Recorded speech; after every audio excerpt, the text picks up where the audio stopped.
مولاي صل وسلم دائما أبدا على حبيبك خير الخلق كلهم. مولاي صل وسلم دائما أبدا على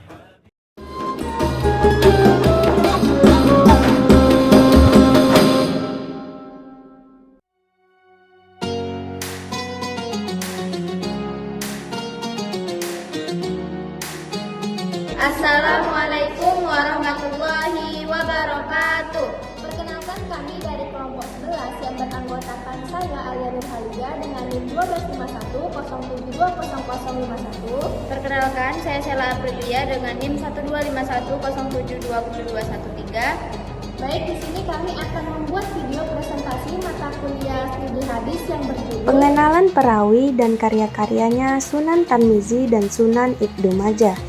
Baiklah, jadi pada presentasi kali ini kami akan membahas dua submateri. Yang pertama ada syarat-syarat tarawih dan ta'amul wa adda.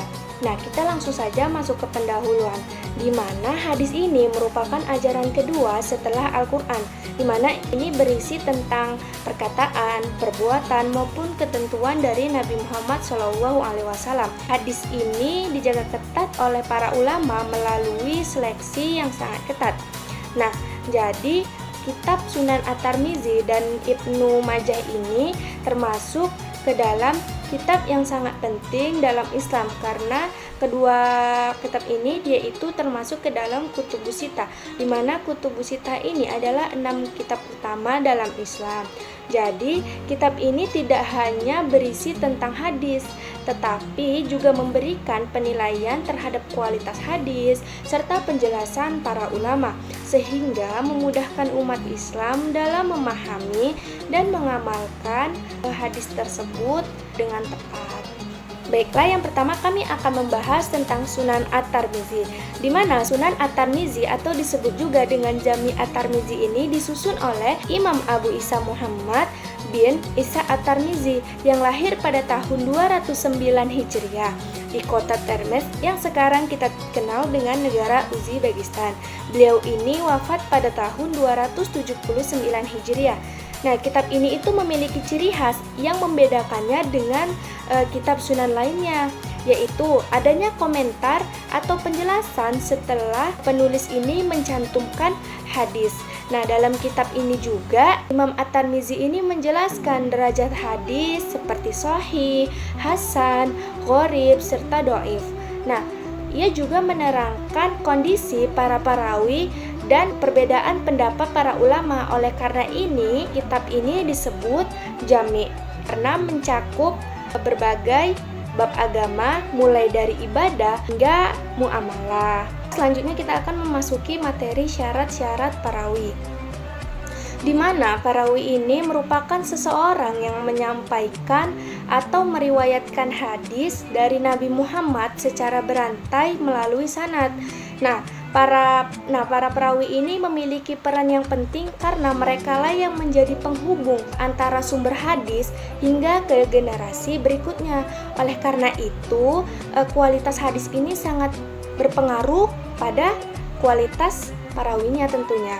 Jadi, adapun syarat-syarat menjadi seorang perawi, yaitu secara umum terbagi menjadi beberapa yang harus dimiliki oleh seorang perawi. Yang pertama, seorang perawi itu harus memiliki sifat yang adil, di mana sifat adil ini menunjukkan bahwa seorang perawi ini dapat dipercaya. Dapat dipercaya itu dalam menyampaikan hadis dan tidak memiliki niat untuk berdusta dan memalsukan riwayat tersebut. Selanjutnya yang kedua ada dobit, di mana perawi ini harus memiliki ketelitian dan kekuatan hafalan yang baik. Jadi dobit ini bisa dalam bentuk hafalan yang kuat atau dobit sad, maupun catatan yang terjaga dengan baik atau dobit kitab. Artinya perawi ini mampu menyampaikan hadis tanpa menambah.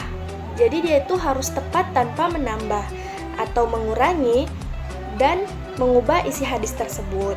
Yang ketiga itu ada bersambung sanadnya, yaitu rantai periwayatan tuh harus jelas dan tidak terputus dari perawi ke perawi berikutnya hingga sampailah ke Nabi Muhammad SAW. Jika sanadnya ini terputus, maka hadis tersebut menjadi lemah. Yang keempat ada tidak syadz, yaitu hadis yang diriwayatkan ini tidak bertentangan dengan riwayat lain yang lebih kuat. Jika bertentangan, maka hadis ini tidak akan diterima. Yang terakhir itu ada ilat, di mana tidak tercatat cacat tersembunyi dalam sanad atau matan hadis yang dapat merusak keabsahannya. Cacat ini biasanya itu hanya diketahui oleh ulama ahli hadis yang sangat teliti seperti Imam At-Tirmizi. Jadi dengan memenuhi syarat-syarat tersebut, hadis ini dapat dinilai sebagai hadis yang diterima atau makbul. Jadi oleh karena itu, perhatian Imam At-Tirmizi sebagai perawi itu sangat besar, karena dari kualitas perawi inilah dapat diketahui bahwa apakah suatu hadis itu layak atau tidak dijadikan dasar. Selanjutnya, peran syarat perawi dari Sunan At-Tirmizi. Nah, dalam penyusunan Sunan At-Tirmizi ini, Imam Abu Isa Muhammad bin Isa At-Tirmizi ini sangat memperhatikan kualitas dari perawi hadis, karena sanad itu bagian penting dalam menentukan keabsahan hadis. Jadi menurut beliau itu, seorang perawi harus memiliki sifat adil dan dhabit, seperti yang saya jelaskan pada materi yang sebelumnya tadi. Jadi dalam metode ini Imam At-Tirmizi itu tidak hanya sebagai seseorang yang mengumpulkan hadis, tetapi juga beliau ini merupakan kritikus hadis yang memberikan penilaian secara ilmiah. Hal ini itu membantu para pembaca untuk memahami hadis yang dapat dijadikan sebuah hujjah atau dalil, dan mana yang perlu diteliti kembali. Jadi dengan metode ini, Imam At-Tirmizi ini tidak hanya berperan sebagai seseorang yang mengumpulkan hadis, tetapi beliau ini juga kritikus hadis. Ia ini memberikan penilaian dalam hadis itu secara ilmiah. Hal ini dapat membantu para pembaca untuk memahami hadis, mana hadis yang dapat dijadikan hujah atau dalil dan mana yang perlu untuk diteliti kembali. Oleh karena itu, syarat perawi dalam kitab Sunan At-Tirmizi ini sangat penting dalam menjaga keaslian atau keakuratan hadis yang diriwayatkan. Selanjutnya kita akan masuk ke materi tahammul wa al-adda, di mana dalam ilmu hadis tahammul itu berarti proses penerimaan dari guru, sedangkan al-adda itu adalah proses menyampaikan kembali hadis tersebut kepada orang lain.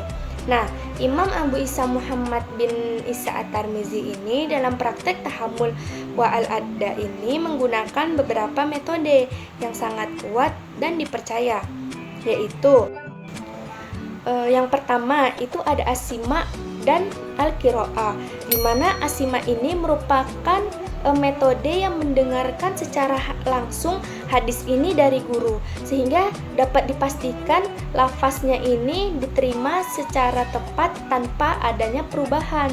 Selanjutnya ada al-qiraah, di mana al-qiraah ini membacakan hadis di hadapan guru itu langsung, kemudian diperiksa dan dikoreksi. Jadi kedua metode ini menunjukkan bahwa Imam At-Tirmizi ini sangat berhati-hati dalam menerima hadis agar tetap kejaga keasliannya. Yang kedua ada Imam At-Tirmizi ini sangat teliti dalam penggunaan lafaz periwayatan. Nah, ia ini memperhatikan setiap kata yang digunakan dalam meriwayatkan sebuah hadis, karena perbedaan lafaz itu dapat membuat makna hadis itu tidak akurat dan tidak tepat. Jadi lafaz hadis itu sangat mempengaruhi makna pada hadis tersebut. Oleh karena itu, beliau ini menggunakan istilah-istilah seperti hadatsana dan akhbarana, di mana menunjukkan hadis ini dapat diterima apakah melalui pendengaran langsung atau melalui proses penyampaian tertentu. Penggunaan lafaz ini menjadikan bukti kejelasan jalur periwayatan hadis tadi.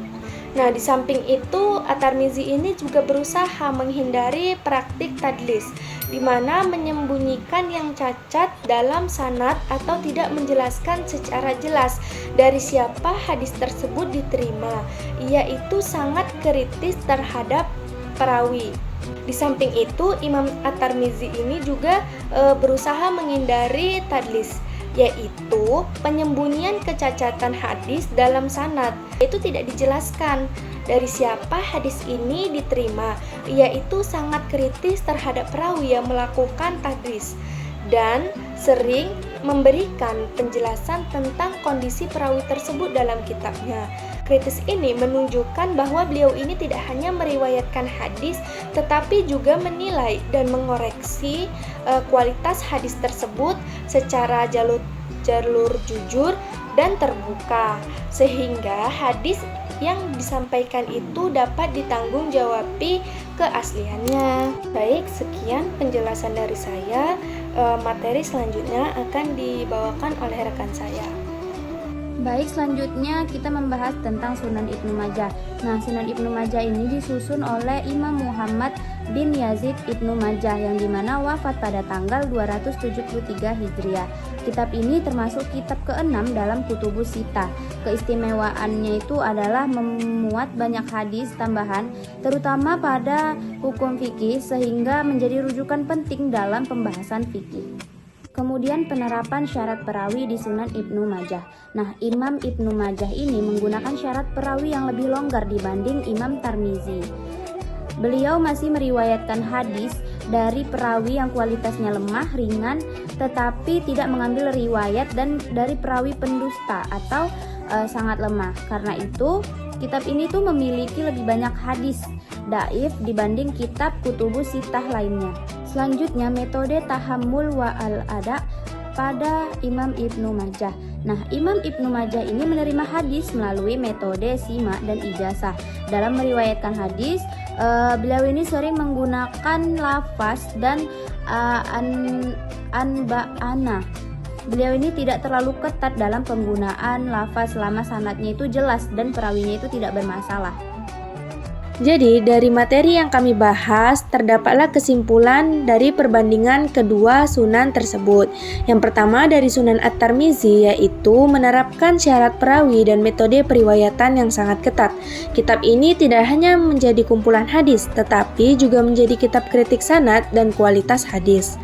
Sedangkan pada Sunan Ibnu Majah, Sunan Ibnu Majah ini menunjukkan usaha besar dalam menghimpun dan menjaga hadis, khususnya hadis-hadis hukum fikih. Walaupun standar perawinya itu lebih longgar, kitab ini tuh tetap menjadi sumber penting dalam kajian hadis dan fikih Islam. Pemaparan materi dari kelompok kami, semoga materi yang kami sampaikan bermanfaat bagi kita semua.